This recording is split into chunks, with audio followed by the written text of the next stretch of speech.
अस्सलाम नाज़रीन, मैं हूं असद अली तूर अपने प्रोग्राम असद तूर अनसेंसर्ड में। आज हम आपको बड़ी एक्सक्लूसिव खबर देंगे। वो है कि जस्टिस मज़ाहिर अकबर नकवी जो मोअज़्ज़ज़ जज हैं सुप्रीम कोर्ट के और जिनकी हालिया दिनों में ऑडियोज़ आई हैं बड़ी धमाका खेज, उस पर मोअज़्ज़ज़ चीफ जस्टिस उमर अता बंदयाल ने इन हाउस कुछ किया है। हम आपको बताएंगे उस पर क्या एक्शन लेने जा रहे हैं, नहीं लेने जा रहे हैं, क्या बातचीत हुई है सुप्रीम कोर्ट के मोअज़्ज़ज़ जज साहिबान में, इस पर क्या एक मेजॉरिटी का कंसेंसस डेवलप हुआ है, वो ज़रा हम आपको आज एक्सक्लूसिव खबर देंगे। तो उसके अलावा हम आपको ये भी बताएंगे ज़रा मोअज़्ज़ज़ जस्टिस मज़ाहिर अकबर नकवी जो हैं उनका भी थोड़ा आपको बड़ा दिलचस्प बैकग्राउंड है। जनरल मुशर्रफ केस के अलावा भी बड़ा कुछ उनके क्रेडिट पर है, ज़रा वो भी आपको बताएंगे। इसके अलावा हम आपको बताएंगे जो वो मौसूफ जी सीसीपीओ जो लाहौर के जिनको लगाने का फ़ैसला हुआ है, जिनका नाम है क्या नाम भूल गया उनका मैं, यार ये वक्त भी आना मुझ पर, गुलाम महमूद डोगर। तो गुलाम महमूद डोगर साहब की भी ज़रा आपको कुछ बताते हैं कारनामे, और क्या आखिर हमारी जुडिशरी क्या कर रही है, ज़रा इसके ऊपर ज़रा आज ज़रा थोड़ी बात करेंगे। तो देखिए, चलिए आपको आगाज़ करते हैं ये गुलाम महमूद डोगर साहब से। अब देखिए, गुलाम महमूद डोगर साहब बड़े की ब्लू आइड ऑफिसर हैं, जिसे कहते हैं चौधरी परवेज़ लाई के जो साबिक वज़ीर आला पंजाब हैं। और गुलाम महमूद डोगर साहब वो ऑफिसर हैं जिनके साथ जो जेआईटी पंजाब गवर्नमेंट ने बनाई 5 मेंबरान की, उनमें से 4 मेंबरान ने गुलाम महमूद डोगर से एग्री करने से इनकार कर दिया। ठीक है, और वो जेआईटी रिपोर्ट ही जिसे कहते हैं 4 ने कुछ और फाइंडिंग दी, गुलाम महमूद डोगर वो फाइंडिंग्स दे रहा था जो इमरान खान अपनी तकरीरों में बयान कर रहे थे, कहानियां घड़ घड़ के। तो टेक्निकली तो गुलाम महमूद डोगर की जेआईटी रिपोर्ट ही नहीं बनती, क्योंकि 5 मेंबर में से 4 की अक्सरियत अगर आपके अगेंस्ट वोट दे दे तो आपकी रिपोर्ट तो नहीं खिलाएगी, जो अक्सरियत की रिपोर्ट होगी वो रिपोर्ट होगी। इन्होंने उन 4 अफसरान को खुड्डे लाइन लगाया। गुलाम महमूद डोगर साहब की रिपोर्ट इमरान खान साहब लेके बैठ गए और उन्होंने प्रेस कॉन्फ्रेंस भी कर दी, उसके ऊपर बयान भी कर दी, पहले लीक भी कर दी, सब कुछ कर दिया। ये इस किस्म के अफसर हैं गुलाम महमूद डोगर। फिर गुलाम महमूद डोगर साहब की एक और आपको वजह शरूत बताएं, इनके खिलाफ 2012 में पंजाब गवर्नमेंट ने, मई 2012 में पंजाब गवर्नमेंट ने एक कमेटी बनाई इन्वेस्टिगेशन के लिए, जो कि एक खातून मिसेस आबदा महमूद ने कंप्लेंट एक दायर की थी उस वक्त के सीएम पंजाब शहबाज शरीफ साहब को, कि ये गुलाम महमूद डोगर ने उनकी ज़मीन पर कब्जा कर रखा है। अब वो जो कमेटी थी उसकी सरबराही मेजर रिटायर्ड मुबशरुल्लाह कर रहे थे, जो कि उस वक्त के जो पुलिस के एक आला अफसर भी थे। और उन्होंने जो इस रिपोर्ट में लिखा, उन्होंने इसमें लिखा कि भाई ये जो गुलाम महमूद डोगर है ये तो पूरा कब्जा माफिया है, ये प्रॉपर्टी डीलरों के साथ मिलकर खेलता है। ठीक है, और ये उस वक्त डीआईजी ऑपरेशन थे लाहौर में गुलाम महमूद डोगर, और इनको फिर ओहदे से हटाया गया। ये इतने नोटोरियस ऑफिसर हैं इस रिपोर्ट के मुताबिक। ये हमारे पास मौजूद है ये रिपोर्ट, ये तकरीबन 16 सफ़ों की रिपोर्ट है। फिर आप देखिए, ये गुलाम महमूद डोगर अब पंजाब हुकूमत इनको विड्रॉ करती है, अपने पास लगाती है, तो वफाकी हुकूमत इनको विड्रॉ करती है। ठीक है, क्योंकि ये रियासत के मुलाजिम हैं, लेकिन ये वफाकी हुकूमत का कहा मानने से इनकार कर देते हैं और पंजाब में अपनी जॉब जारी रखते हैं। और पंजाब हुकूमत कहती है हम नहीं इनको छोड़ रहे, यही रहेंगे। और फिर आप इनकी पिक्चर्स, वीडियोस, जिसमें चौधरी परवेज़ लाई कह रहे हैं कि बस तू बेफिक्र हो जा, तेनू नहीं जान देना इधरों, यानी कि हम तुम्हें नहीं जाने देंगे, तू इधर ही रहेगा, कह रहे हैं। और ये उनको बाकायदा इधर झुक के मिल रहे हैं जैसे वो इनके फादर फिगर हैं, को अब्बू हैं इनके।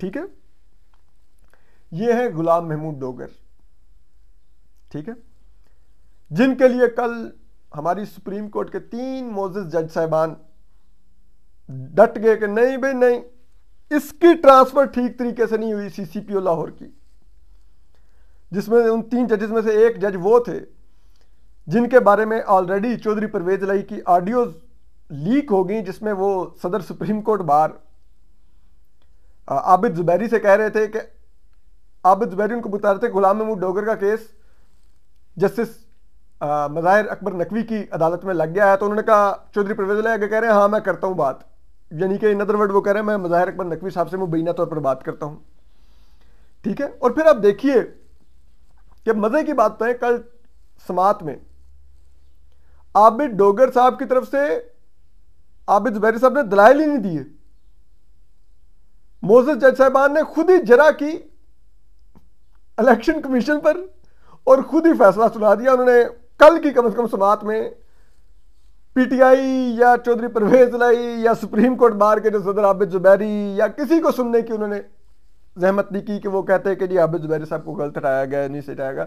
सुप्रीम कोर्ट के जज साहबान ने खुद ही देखा, समझा और कहा कि नहीं भाई, गुलाम महमूद डोगर से बेहतर तो ऑफिसर ही कोई नहीं, इसको तो हटाया इलेक्शन कमीशन ने गलत तरीके से है, प्रॉपर ना इख्तियारात तफवीज़ किए गए थे चीफ इलेक्शन कमिश्नर को। चीफ इलेक्शन कमिश्नर ने वर्बल रिक्वेस्ट पे हटाने का कह दिया, हालांकि बाद में वो रिटर्न रिक्वेस्ट भी आ गई। भाई इतना बड़ा काम चल रहा होता है मशीनरी का, आप कहते हैं कि जी वो मैं इसको हटा दूं, मैं आपको वर्बल रिक्वेस्ट भेज रहा हूं, आप कहते हैं जी ठीक है, चीफ इलेक्शन कमिश्नर ने कहा होगा आप ठीक है वर्बल रिक्वेस्ट कहना मैं रिटर्न रिक्वेस्ट भेज दे, मीनवाइल मैं आपको अप्रूवल दे दूंगा।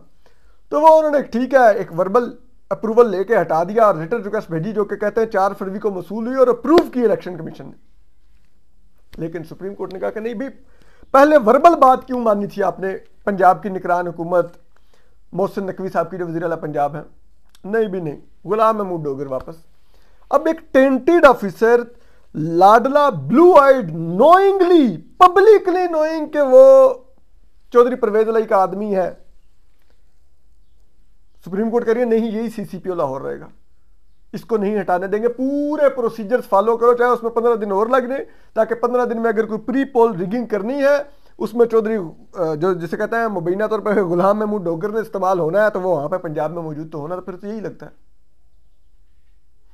अब आप देखिए कि वो अब बैठे हुए। इससे पहले पंजाब में पंजाब हुकूमत ने इमरान खान और चौधरी परवेज इलाही के लगाए हुए जो लॉ ऑफिसर्स थे वो हटाए, जो कि हर हुकूमत सियासी अपॉइंट करती है, नवाजती है अपने लोगों को, अपने टाउट भर्ती करती है। लाहौर हाई कोर्ट ने उस पर स्टे दे दिया, जिसमें एक जो लाहौर हाई कोर्ट के चीफ जस्टिस अमीर भट्टी साहब हैं, उनका रिलेटिव भी है।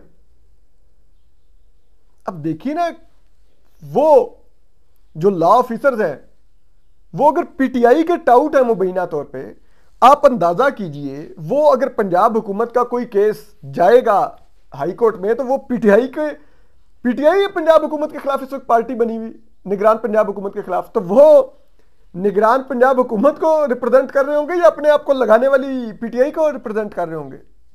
लेकिन उन्होंने रिस्टोर कर दिए। हालांकि निगरान हुकूमत ने अगर शफाफ इंतखाबात कराने हैं तो वो तमाम अफसरान को चेंज करेगी, वहां पे न्यूट्रल लोग लाएगी, जो पिछली रजीम के, जो पिछली हुकूमत के अपॉइंटी जो अफसरान होंगे उनको हटाएगी, ताकि वो कहीं धांधली ना करें अपनी अपने आपको अपॉइंट करने वाली हुकूमत के लिए, अपने आप को अपॉइंट करने वाली सियासी जमात पीटीआई या काफ लीग के लिए। लेकिन यहां पर लाहौर हाई कोर्ट भी रिस्टोर कर रहा है। कल इमरान खान साहब खुद बता रहे हैं कि जो उनके पीटीआई के पंजाब के जो वजीर थे अली अफजल शाही, वो chief justice Lahore high court justice अमीर भट्टी साहब के दामाद हैं। खुद इमरान खान साहब बता रहे हैं कल ऑन एयर टीवी पर कि भाई मुबैना तौर पर वो यही तासुब देने की कोशिश करते कि अमीर भट्टी हमारा आदमी है पंजाब में, लाहौर हाई कोर्ट तब जो हम चाहेंगे वो होगा। और फिर आप देखिए लाहौर हाई कोर्ट में तमाम फैसले इमरान खान साहब के हक में आए जा रहे हैं। ये इसके ऊपर भी जो अबूरी जमानत का भी मामला था, प्रोटेक्टिव बेल जो इमरान खान साहब को चाहिए थी, जिसको राहदारी जमानत कहते हैं या हिफाजती जमानत कहते हैं, वो भी इतना इमरान खान साहब को वक्त दिया जा रहा था, बिलाकर इमरान खान साहब नहीं आए तो खारिज हुए।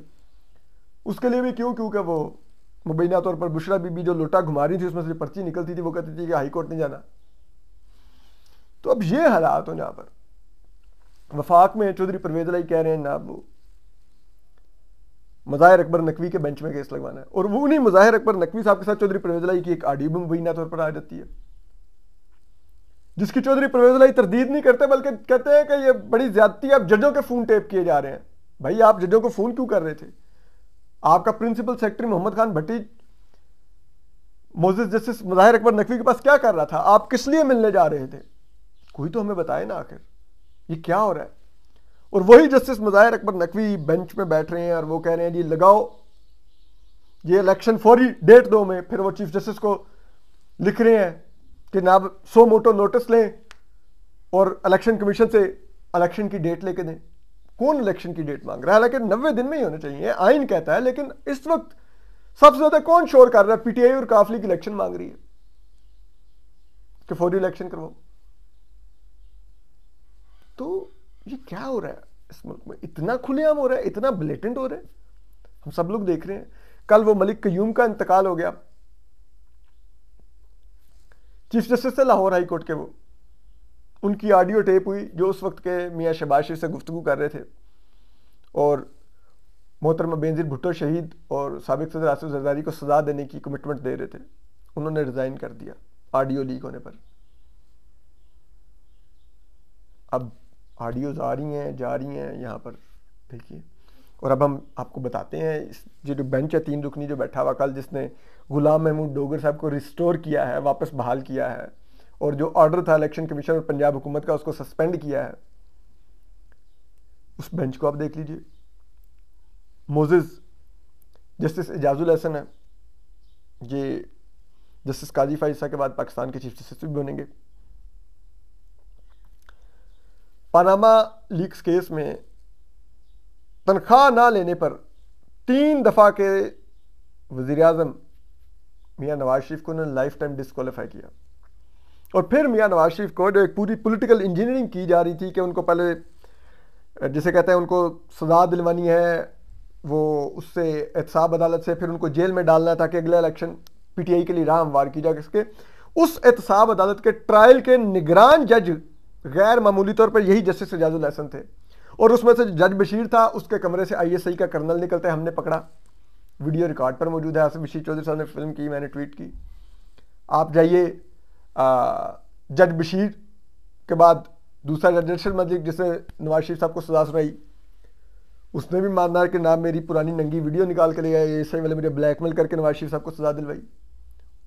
ठीक है, इतना कुछ नीचे एहतसाब अदालतों में चल रहा था, वीडियोज रिकॉर्ड पर आ रही थी। एक दफा जस्टिस एजाजुल हसन ने क्या बुलाया जज बशीर को कि तेरे कमरे में क्या कर रहा है भाई आईएसआई का कर्नल? कैसे निगरान जज थे ये? पूरी की पूरी पॉलिटिकल इंजीनियरिंग हुई उन फैसलों की बुनियाद पे। ठीक है, अब वही मोजिज जस्टिस एजाजुल हसन इस बेंच में बैठे हुए, उनको भी बहुत जल्दी है कि इलेक्शन फौरी हो इलेक्शन। फिर आ जाइए मोजिज जस्टिस मुनीब अख्तर, उन्होंने भी पाकिस्तान का चीफ जस्टिस बनना है। वो भी एक, वैसे तो सिंध हाई कोर्ट से आए हैं, लेकिन एक पंजाबी जज हैं जस्टिस एजाजुल हसन की तरह। वो 63A का फैसला उन्होंने लिखा हुआ है जिस वजह से पंजाब में चौधरी परवेज इलाही वज़ीर आला बने थे। मतलब इन अदर वर्ड, अगर एक आम आदमी के लिए हो तो उन्होंने उनके लिखे हुए फैसले की वजह से जो 63A की उन्होंने तशरीह की। हालांकि आइन बड़ा वाज़ेह था, बाकी जजेस ने कहा ये री राइटिंग ऑफ द कॉन्स्टिट्यूशन है, बार काउंसिल ने कहा ये री राइटिंग ऑफ कॉन्स्टिट्यूशन है, बार्स में डिस्कस हुआ ये री राइटिंग ऑफ कॉन्स्टिट्यूशन है। मतलब बार काउंसिल डायरेक्ट नहीं कहा, लेकिन बार्स में हम वकला को सुनते हैं कि ये तो आइन ही नए सिरे से लिख दिया 63A की तशरीह करते हुए मोजिज जस्टिस मुनीब अख्तर ने। वो भी इस बेंच में कल बैठे हुए थे गुलाम महमूद डोगर को रिस्टोर करने के लिए। फिर आ रही है मोजिज जस्टिस मुजाहिर अकबर नकवी, आप देखिए वो हाँ, जब हमारे इदारों को यानी कि फौजी एस्टेब्लिशमेंट को कौमी मुफाद में कुछ चाहिए हुआ है तो जस्टिस मुजाहिर अकबर नकवी साहब का किया हुआ इंसाफ उस मेयार पर पूरा उतरा है जो फौजी इदारे हमारे पाकिस्तान के कौमी मुफाद के लिए तय करते हैं। अब देखिए, जो एमक्यूएम लंदन के और जो एक वक्त तक पूरे पाकिस्तान में एमक्यूएम के बानी हैं, अल्ताफ हुसैन साहब, जब इस्टेब्लिशमेंट उनसे सख्त तंग थी, लड़ाई अरूज पर थी 2014, 15, 16 में, तो जस्टिस मुजाहिर अकबर नकवी साहब ने के आगे पिटीशन दायर हुई और मोअज़्ज़ज़ जस्टिस मुजाहिर अकबर नकवी ने अल्ताफ हुसैन साहब की तकरीर मीडिया पर नशर करने में, अखबारात में ख़बर छापने पर और इनकी तस्वीर लगाने और तस्वीर नशर करने पर और इनका नाम चलाने पर पाबंदी लगा दी। फिर आप देखिए, एक पाकिस्तान के एक्सेप्शनली एक्सलेंट जर्नलिस्ट सिरल अलमाइडा, ठीक, उन्होंने वो डॉन में स्टोरी की और मेरे ख्याल में पाकिस्तान की हिस्ट्री की चंद बेहतरीन स्टोरीज में से वो एक स्टोरी है जिसमें एक इलेक्टेड प्राइम मिनिस्टर अपने आर्मी चीफ और DGI से कह रहा है कि भाई ये क्या आप बाहर टेररिस्ट एक्सपोर्ट करते रहते हैं, उसकी वजह से पाकिस्तान आलमी सतह पर तनहा हो रहा है और आप हम उनको गिरफ्तार करवाते हैं तो आप जाके जेलों से छुड़वा लेते हैं। सिरल अलमाइडा ने स्टोरी की, वो बजाय इसके कि पाकिस्तान में हमारी फौजी एस्टेब्लिशमेंट वो काम छोड़ती, उन्होंने जब तक FATF ने बाजू नहीं मरोड़ा उन्होंने ये काम नहीं छोड़े और अपने ही एक इलेक्टेड प्राइम मिनिस्टर के खिलाफ JIT बनवा दी। सिरल अलमाइडा पाकिस्तान का वाहिद जर्नलिस्ट है जिसका नाम ECL में डाल दिया। सिरल अलमाइडा को ट्रीजन केस में ट्रायल करना शुरू कर दिया और वो ट्रीजन केस पता किसके आगे लगा? पाकिस्तान का एक ही जर्नलिस्ट है, ठीक है, उसका पता किसका केस लगा? सिरल अलमाइडा का, मोअज़्ज़ज़ जस्टिस मुजाहिर अकबर नकवी साहब के आगे लाहौर हाई कोर्ट में, ठीक। फिर आप देखिए, जनरल मुशर्रफ आइन शिकन, एक गद्दार, सर्टिफाइड गद्दार इस मुल्क का, इस आइन का, इस अवाम का, जिसने लोग अपने पाकिस्तानी बैरून मुल्क बेचे। डॉक्टर शजिया को रेप होने पे कहा कि इसको बाहर नेशनलिटी लेने के लिए रेप के इल्जाम लगाती फिर, और एक रेपिस्ट कैप्टन हमाद के साथ खड़े हो गए, ठीक है। वो गलीज मुशर्रफ, उसको मोअज़्ज़ज़ जस्टिस वकार सेठ ने फांसी की सजा सुनाई। वफाकी हुकूमत और सुप्रीम कोर्ट के चीफ जस्टिस आसिफ सईद खोसा के बनाए हुए ट्रीजन कोर्ट की तरफ से, स्पेशल कोर्ट की तरफ से उन्होंने सुनाई वो सजा। और ये आसिफ गफूर साहब DGI पे होते थे, ये लोग और बाकी उस वक्त की वफाकी हुकूमत जो थी, ये जो क्या नाम था, पिछला लॉ मिनिस्टर फ़रोग नसीम और ये सब लोग बेशर्मों की तरह बैठ के इन्होंने प्रेस कॉन्फ्रेंस की कि ये ज़हनी मरीज़ है जस्टिस वकार सेठ, और जो पूरी बजाय इसके सुप्रीम कोर्ट और पाकिस्तान की तमाम हाई कोर्ट्स अपने एक दलेर जज के साथ खड़ी होती, इन जस्टिस मुजाहिर अकबर नकवी ने वो अदालत ही उड़ा दी और वो फैसला ही उड़ा दिया जिसमें एक गद्दार आमिर को फांसी हुई थी पाकिस्तान की तारीख में पहली दफ़ा। ये भी इनका एक कंट्रीब्यूशन है पाकिस्तान की हिस्ट्री में। अभी देखिए, जब ये हुकूमत आई, पोस्टिंग एंड ट्रांसफर हो रही थी, मोअज़्ज़ज़ जस्टिस मुजाहिर अकबर नकवी ने एक खत लिख दिया जो chief justice of Pakistan उमरता Bandial थे कि ये देखें जी, ये हुकूमत आई है जो अहम करप्शन केसेस है ना, उससे मुतल्लिक पोस्टिंग अफसरान को पोस्टिंग एंड ट्रांसफर कर रही है उनकी। मोअज़्ज़ज़ जस्टिस उमरता बंदयाल ने भी फौरन नोटिस ले लिया, उसके ऊपर 100 मोटो नोटिस लेके केस चलाना शुरू कर दिया। भाई इतनी ही बुरी पोस्टिंग एंड ट्रांसफर, पहली तो बात यह है कि सारे के सारे आपको पता है केसेस ही पॉलिटिकल इंजीनियरिंग के लिए बने हुए 95% केसेस में से। तो क्या पाकिस्तान की सुप्रीम कोर्ट चाहती है कि पॉलिटिकल इंजीनियरिंग बरकरार रहे हमारे सिस्टम में, फौज के लिए एक लूप होल बरकरार रहे कि जनाब आपने जब चाहो किसी सियासी जमात के बाजू में रोड़ने हो तो इन केसेस का ट्रायल शुरू करवा दें, जब आपने उस सियासी जमात को अपनी गोद में बिठाना हो तो ट्रायल बंद करवा दें? ये चाह रहे हैं आप ये दरवाज़ा खुला रखना चाह रहे हैं, ठीक। और आप देखिए, अगर इतनी ही बुरी ये पोस्टिंग एंड ट्रांसफर है, क्या इस सुप्रीम कोर्ट ने कभी, हमारी मौजूद सुप्रीम कोर्ट ने जुर्रत की कि उस गलीज नस्ल के जावेद इकबाल जो जस्टिस था, इनका फॉर्मर कोलीग था, जब वो चेयरमैन नैब था या वो भी चेयरमैन मिसिंग पर्सन कमीशन है, उस गलीज नस्ल के कीड़े को सुप्रीम कोर्ट बुलवा के खड़ा किया और रोस्टरम पे उसकी कस्टडी में डेथ हुई, वो सरगोदा का प्रोफेसर जिसकी डेथ हुई और लोगों की डेथ हुई, क्या इन्होंने कभी उसको बुलाया, 100 मोटो नोटिस लिया कि तू किस किस्म के एहतसाब कर रहे हो और कर रहे हो? तुम तो लोगों को इस लेवल की अजियत दे रहे हो कि उनकी तुम्हारी कस्टडी में डेथ हो रही है। जो शाहिद खाकान अब्बासी, मिफ्ता इस्माइल की बेल के फैसले, जो साद रफीक की बेल के फैसले लिखे गए जस्टिस अतर मिल्ला की तरफ से या जस्टिस मकबूल बाकिर की तरफ से, क्या इन जजों ने पढ़ने की उसको जहमत की कि ये क्या किस किस्म की पॉलिटिकल इंजीनियरिंग होती है हमारे मुल्क में एहतसाब के नाम पर? लेकिन मोअज़्ज़ज़ जस्टिस मुज़ाहिर अकबर नकवी, वाह, अगर मुशर्रफ का एहतसाब हो रहा हो तो अदालत उड़ा देंगे, दूसरी तरफ सिर्फ पोस्टिंग ट्रांसफर भी हो तो चीफ जस्टिस को खत लिख के सो मोटो नोटिस करवा देंगे। ये क्या है? अब वो उनकी ऑडियो आ गई है, चौधरी परवेज इलाही उनके घर आ रहे हैं, जा रहे हैं, क्या है? अब जो जराए हैं वो ये बता रहे हैं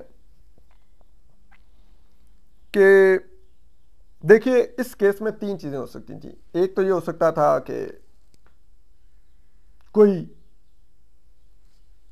आम शहरी उठे और वो जाके एक अदद शिकायत दाखिल करे सुप्रीम जुडिशल कमीशन में कि जनाब आप बुलाए मुज़ाहिर अकबर नकवी साहब ने ये मिसकंडक्ट किया।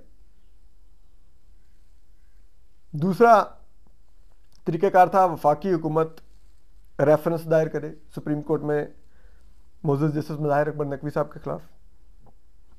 तीसरा होता है कि जो सुप्रीम जुडिशल कमीशन के जो सुप्रीम जुडिशल काउंसिल के जो चेयरमैन होते हैं और जो चीफ जस्टिस पाकिस्तान होते हैं वो सो मोटो नोटिस ले लें। तो अब वफाकी हुकूमत का तो पल्ले ही कुछ नहीं है, ये तो वैसे ही डरपोकों की हुकूमत है। अटारनी जनरल जो ले आए हैं वो मसूफ चीफ जस्टिस का तर्जमान बना हुआ खत लिख रहा है, ठीक है। अपना जो अटारनी जनरल लगा रहे थे वो सुप्रीम कोर्ट ने मोअज़्ज़ज़ चीफ जस्टिस उमर बंदयाल साहब और दीगर जजेस ने लगने नहीं दिया, जरा ये बताते हैं, ठीक है। और अब आप देखिए कि उन्होंने क्या रेफरेंस दायर करना है। वो तो मियां नवाज शरीफ बाहर कह रहे हैं कि मेरे थे पा दियो फिर जस्टिस मुज़ाहिर अकबर नकवी वाली फ़ोन कॉल भी तो ये तो इन लोगों की हालत है।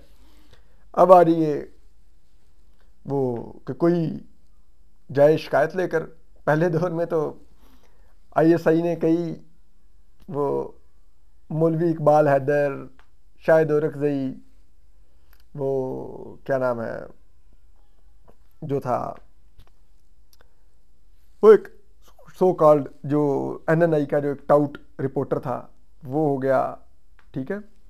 और कई ऐसे रखे होते थे, ठीक है, वो जाके पिटिशनर बन जाते थे, वो भी अब नहीं है दस्तयाब, ठीक है। फिर तीसरा था मोअज़्ज़ज़ चीफ जस्टिस उमर बंदयाल खुद सो मोटो नोटिस लें कि उनके एक जज के बारे में इतनी स्कैंडलस किस्म की फ़ोन कॉल्स आ गई हैं। उनको वैसे तो बहुत बुरा लगा था कि जजेस तमाम 17 जजेस के होते हुए जो सहाफ़ी थे वो जस्टिस कादी फ़ाइज़ ईसा की अदालत में क्यों पेश हुए, और वो क्यों चाहते थे कि एक मखसूस जज ही उनका केस सुने, जस्टिस कादी फ़ाइज़ साहब बाकी जजेस के ऊपर इसका मतलब है सहाफ़ी अदम एतमाद कर रहे थे। तो अब वो ये देखें कि क्यों चौधरी परवेज़ इलाही चाहते हैं कि उनका जो केस है उनसे मुतल्लिका उनके मुफाद के जो वो जस्टिस मुज़ाहिर अकबर नकवी की अदालत में लगे, क्यों आखिर? इस पर उन्होंने कोई अभी तक सो मोटो नोटिस नहीं लिया। तो लेकिन जो उन्होंने अब किया है वो हम आपको बता देते हैं।